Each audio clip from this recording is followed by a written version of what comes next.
Bonjour, bienvenue sur Sudo Canard. Encore une vidéo dans le cadre de la préparation pour cette épreuve qualificative suisse. Épreuve qualificative pour l'équipe suisse du championnat du monde de puzzles. Ce qui évidemment, pour le public français ou francophone que je vise, ça ne concerne pas la plupart des gens. Mais bon, participer à une épreuve, c'est toujours un plaisir. Et donc j'ai pris un Minesweeper créé par le grand auteur serbe Nikola Jivanovic. Et c'est un problème de Minesweeper, de démineur. Il va s'agir de placer dans la grille 28 mines et chaque numéro, comme dans le jeu de démineur, indique combien il y a de mines dans les cases qui l'entourent, sachant que les mines ne sont pas sur les cases des numéros. On peut voir que ça forme 2020, c'est assez remarquable. Et c'était pour le Puzzle Grand Prix en janvier 2020. 17 points, à mon avis, c'est c'est sous-évalué, mais on va voir. C'est peut-être juste moi qui ne suis pas super fort. Je crois que je ne l'avais pas fait à l'époque, ce problème, et j'ai la flemme d'aller vérifier. Alors, où est-ce qu'on va commencer? Moi, je vois ce 4 qui est intéressant. Ça nous dit qu'il y a 4 mines dans tout ça. 4 mines à répartir sur 5 cases, ça veut dire qu'il y a une seule case qui ne contient pas de mine. Mais on peut voir qu'à cause de ce 2, là-dedans, il y a forcément au moins une case qui n'a pas de mine. Donc en fait, il va y avoir 2 mines là-dedans, 2 là-dedans. Donc je vais mettre ici qu'il y a des mines. Ici, je vais noter comme ceci qu'il y en a 2, et je suis sûr qu'ici, il n'y en a pas. Ensuite, eh bien, ce 2 ici est satisfait, donc je peux barrer ça.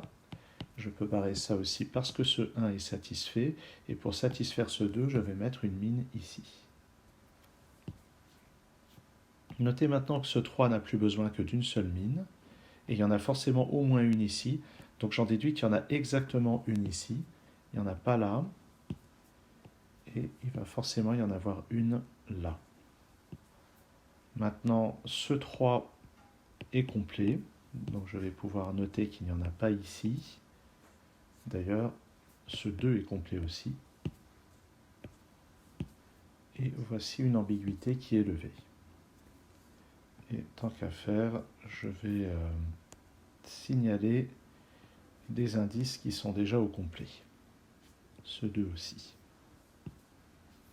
Ensuite, ce 3, maintenant qu'il n'y a rien ici, ce 3 nécessite les 3 mines qui sont là. Hop. Alors, désolé, j'ai été interrompu par une visite. Où est-ce que j'en étais? Ah oui, je venais de mettre ça. Donc ce 3 est complet. Ce 2 aussi. Donc il n'y a rien à cet endroit. Et il faut que je me remette dedans. On va pouvoir essaimer des deux côtés. Allons voir la partie de gauche. Ce 3, il reste exactement 2 places pour le compléter. Voilà. Ce 2 est complet aussi, donc il n'y a rien à cet endroit. Ce 2 est complet, donc il n'y a rien en dessous.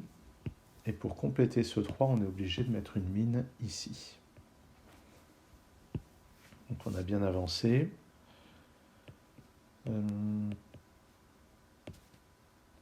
Regardons un petit peu par là.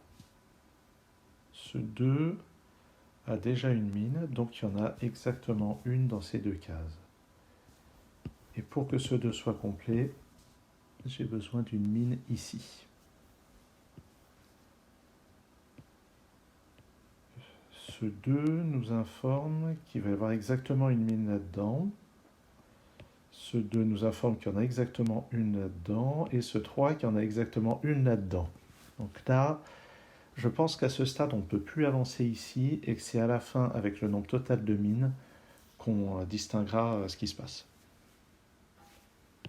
Partons sur la moitié droite de la grille.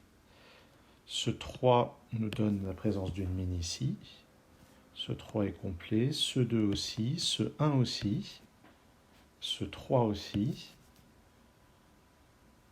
Et puis, ensuite, ce 2 nous donne qu'il y a exactement 2 mines dans tout ça, ce qui fait qu'il complète complètement ce 2. Complète complètement, oui, c'est ce que j'ai dit. Et donc il y a un total de 2 mines là-dedans, on verra comment ça se répartit. Ce 2 avec ça, nous dit qu'il y a exactement une mine là-dedans. Et on va guère pouvoir faire plus dans l'immédiat, je pense. Ce 1 est très contraignant, parce qu'il touche 4 cases.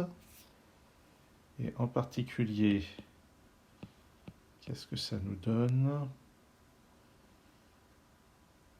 Je ne sais pas trop ce que ça nous donne. Alors où est-ce qu'on regarde? Ce 1 est encore plus contraignant, puisque lui, il touche 5 cases.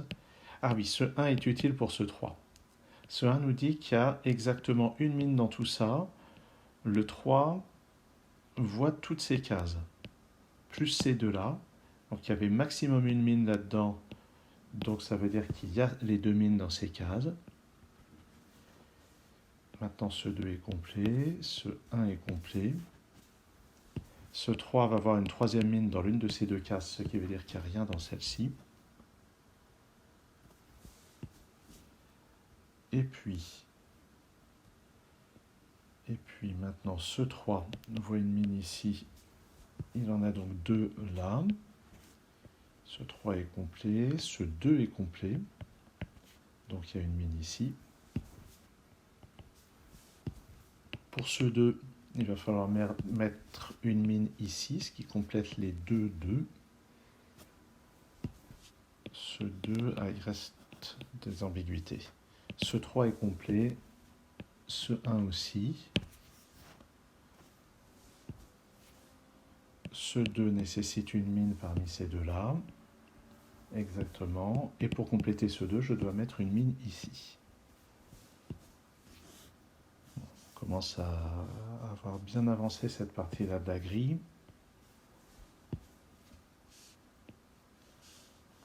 Où est-ce qu'on regarde? Ce 3 peut-être. Combiné à ce 3, il devrait y avoir quelque chose. Ce 3 nous dit qu'il y a exactement une mine là-dedans. Et celui-ci nous dit qu'il y en a deux là-dedans. Donc la seule manière, c'est qu'il y en ait une ici, aucune là et une ici. Donc ça permet de compléter ce 2 en mettant une mine là. Et au passage, ça complète les autres deux, en ne mettant rien ici. Ensuite, donc là, il y en a une, ce qui résoudra ces deux-là, mais pour lui, il y a ambiguïté selon qu'il y a ça ou pas. Regardons un peu ce qui se passe autour de ceux-là. Et il y a un moment où il faudra que je fasse le compte de mines qui sont placées à coup sûr. Et en fait, on peut déjà faire le compte du nombre de mines sur toutes ces colonnes. Puisque à certains endroits, je sais qu'il y en a exactement une. Donc ça fait 1, 2, 3, 4, 5, 6, 7, 8, 9, 10, 11, 12, 13, 14, 15, 16, 17, 18, 19, 20, 21, 22, 23, 24, 25. On a déjà 25 mines. Donc il n'y en a plus que 3 à placer. Et ça, c'est assez massif comme information. Parce qu'il y en a 3 à placer et ce 2 on réclame 2 par ici. Ça veut dire que dans cette colonne, on n'a plus qu'une seule à en mettre. Et il en faut une pour ce 3. Donc je sais que je vais avoir une mine ici et je n'ai rien du tout dans le reste de la colonne. Donc pour compléter ce 2, je dois poser une mine à cet endroit. Et pour compléter ce 2, je dois en poser une ici. Voilà. Et on vérifie. 3, 2, 2, 2, 2 et 2. Tout ceci est correct. Et maintenant, on a dit donc qu'il doit y avoir 2 mines au total là-dedans. Et les 2 mines doivent être toutes les deux autour de ce 2. Ce qui fait que je peux fermer les autres cases de la colonne. Et ensuite, donc pour réaliser ce 3, je suis obligé de mettre cette mine sur la case de droite. Pour réaliser ce 2, je suis obligé de mettre une mine ici. Ce 2 est complet, celui-ci aussi. La dernière mine va ici pour réaliser ce 2. Ce 2 est complet, donc je retire cette case et je mets une mine ici.